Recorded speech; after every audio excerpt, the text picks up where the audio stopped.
Hi friends, welcome to Techify tutorial. So today we are here with a new problem of SQL and that is exchange seat. So यहाँ पे अगर आप देखो तो एक table है सीट का, राइट? जिसमें सीट आईडी और स्टूडेंट का नाम है, राइट? और problem is saying that right the solution to swap the seat ID of every two consecutive students. If the number of student is odd, then the ID of the last student is not swapped. ठीक है, तो करना क्या है? करना ये है कि जो दो कंसेक्यूटिव स्टूडेंट है, राइट, जैसे आईडी वन है और आईडी टू है, उसको स्वैप करना है। सो जो टू टू आईडी होगा वो वन हो जाएगा, जो वन है वो टू हो जाएगा। ठीक है, ये करना है बस। बट प्रॉब्लम क्या बोल रहा है कि अगर नंबर ऑफ स्टूडेंट ऑड हो, राइट, जो इस टेबल में है, इनपुट टेबल में नंबर ऑफ स्टूडेंट ऑड है, तो जो लास्ट वाला आईडी होगा वो स्वैप नहीं होगा।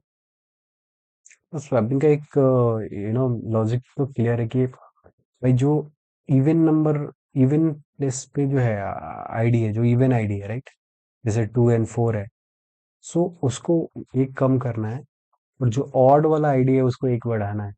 ठीक है, तो अगर थ्री एंड फोर को देखें तो थ्री को क्या करना है, फोर करना है, और फोर को थ्री करना है।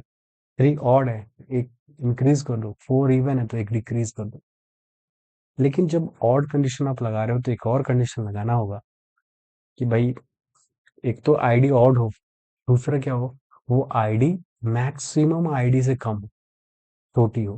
क्योंकि अगर ऑड वाला सेम लॉजिक यहाँ पर लगा देंगे तो ये केस, ये जो कोड है वो फट जाएगा, फिर वो काम नहीं करे। ठीक है, आईडी ये फाइव, क्या फाइव एक ऑड नंबर है, आप क्या बोल रहे हो, ऑड को एक बढ़ा दो, सिक्स कर दो, बट सिक्स तो कोई है ही नहीं। ठीक है, तो जब भी ऑड कंडीशन लगाएंगे तो एक चीज श्योर करेंगे कि जो ऑड जो आईडी होगा वो मैक्सिमम से क्या हो, छोटा हो। ठीक है, जैसे थ्री पे जब कंडीशन लगेगा तो थ्री पे ये भी कंडीशन लगेगा कि थ्री मैक्सिमम जो कि यहाँ पर फाइव है उससे क्या है, छोटा है, तभी वो कंडीशन लगेगा। ठीक है, इसके अलावा अगर कोई और केसेस है तो उसमें आईडी एज इट इज रहेगा। और वो कौन सा केस होगा, वो केस होगा जिसमें स्टूडेंट, जो नंबर ऑफ स्टूडेंट है वो क्या है, ऑड है, जो ये इनपुट टेबल में है। ठीक है, तो वो दोनों कंडीशन में फिट नहीं हुए, तो फिर उसका जो आईडी है वो एज इट इज रहेगा, राइट। मैं क्या बोल रहा हूँ, जब अपन कोड लिखेंगे यहाँ पे तो ज़्यादा क्लियरली समझ में आएगा। तो सिलेक्ट, हमें केसेस लिखने हैं। Select case when ID modulo two equal to zero, जब ऑड हो देन क्या करो, ID minus one. When ID modulo two equal to one हो and ID less than, select max of id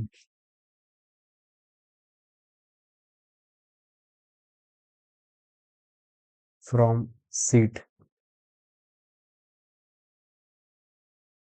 and let and ठीक है, जब ये हो, ये कंडीशन हो, ये कंडीशन का मतलब हो गया कि जब ऑड हो और जो आईडी हो वो मैक्सिमम से कम हो, उस टाइम पे क्या करो, then then ID plus one.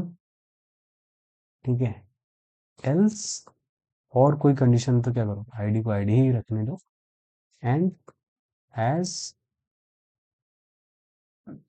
As ID, क्योंकि फाइनली कॉलम नेम आईडी रखना है। सेकंड कॉलम जो चाहिए हमें, स्टूडेंट चाहिए, स्टूडेंट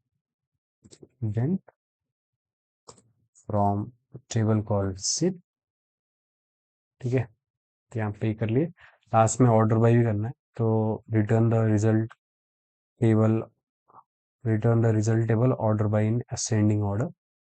सो यहाँ पे आप क्या करो, ऑर्डर बाय लगा दो, ऑर्डर बाय आईडी। कुछ भी नहीं लिखेंगे तो असेंडिंग ऑर्डर में ही होगा। अब इसको अगर रन करें तो केसेस पास होना चाहिए, राइट। केस किस पास हो गया, अब समझते हैं, राइट। कि पहला कंडीशन तो क्या है, पहला कंडीशन ये है कि जब आईडी इवन हो तो आईडी माइनस वन कर लो, स्ट्रेट फॉरवर्ड है। और जब आईडी ऑड हो तो आपको एक कंडीशन और लगाना है कि वो आईडी मैक्सिमम से छोटा हो। क्योंकि अगर वो आईडी मैक्सिमम होगा और फिर अगर आपने आईडी +1 कर दिया तो वो तो सीट है ही नहीं, जो इस इनपुट टेबल में है। ठीक है, इस इनपुट टेबल में अगर मान लो आईडी 5 है और ये कंडीशन लगा दी है अगर, राइट, कि अगर आईडी ऑड हो तो आप क्या कर लो, आईडी +1 कर लो। तो आईडी +1 हो गया 6, 6 तो कोई आईडी है नहीं। इसीलिए ये वाला कंडीशन लगाना जरूरी है कि जो आईडी होना चाहिए वो मैक्सिमम से क्या होना चाहिए, छोटा होना चाहिए। ठीक है, और अगर कोई और केसेस बच गया, ठीक है, ये केस में नहीं हुआ, जैसे 5 फॉर एग्जांपल, ये वाला इनपुट टेबल के हिसाब से 5 जो है वो ऊपर वाले दो केसेस में ये पास नहीं होगा। यहाँ पे भी 5 फेल हो गया, यहाँ पर भी 5 फेल हो गया, क्योंकि 5 तो ऑड तो है, बट 5 क्या मैक्सिमम से छोटा है क्या, 5 5 से छोटा है नहीं है, तो ये भी फेल हो गया। उस कंडीशन में ये एल्स वाला कंडीशन लगेगा कि भाई जो बच गया वो एज इट इज रहेगा, तो हमें वही चाहिए, राइट। क्वेश्चन में बोला भी है कि अगर नंबर ऑफ स्टूडेंट ऑड है तो जो आईडी है वो स्वैप नहीं होगी। ठीक है, उसके बाद स्टूडेंट चाहिए तो स्टूडेंट भी हमने डाल दिया, और फिर क्या किया, फाइनली हमने ऑर्डर बाई कर लिया आईडी पे इन असेंडिंग ऑर्डर। उसके बाद सबमिट पे क्लिक करके बाकी भी कैसे चेक कर लेते हैं। सो सो सो हम्म सो बाकी भी केसेस पास हो गए, राइट। सो यहाँ पर सिंपल आपको क्या करना था, वो केसेस लिखना था। जब भी ऑड हो तो क्या करो, चेक करो क्यों, क्या वो मैक्सिमम से छोटा है, हाँ छोटा है तो एक 1 इंक्रीज कर दो, अगर मैक्सिमम ही है तो वही रहेगा, और अगर इवन है, इवन में तो स्ट्रेट फॉरवर्ड क्या है, इवन है तो एक कम कर दो उसमें से। So that's all about this video guys. We'll meet in the next video. Thank you.